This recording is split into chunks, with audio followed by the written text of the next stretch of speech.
সূরাতুল হজ এর 9 নম্বর আয়াতে কারিমা তেলাওয়াত করেছি।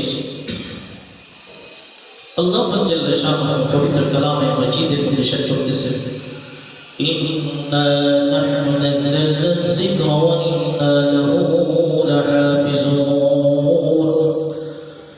নিশ্চয় আমি কুরআনুল কারীমকে নাযিল করেছি, ওয়া ইন্না লাহু লাহাফিজুন,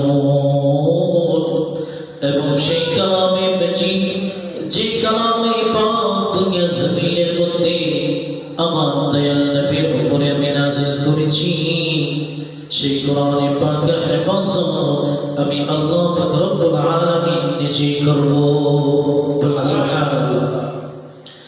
যে কোরআন আল্লাহ পাক রব্বুল আলামিন আমার দয়াল নবীর উপর নাযিল করেছেন, আল্লাহ পাক বলতেছেন, হে উম্মতে মুহাম্মাদি, তোমরা জেনে নাও, তোমরা শুনে নাও, এই যে কোরআন আমি তোমাদের জন্য, তোমাদের হেদায়েতের জন্য আমি নাযিল করেছি, সেই কোরআনকে আমি আল্লাহ পাক রব্বুল আলামিন নিজে এর হেফাজত করব, নিজে এর রক্ষা করব। বলুন না।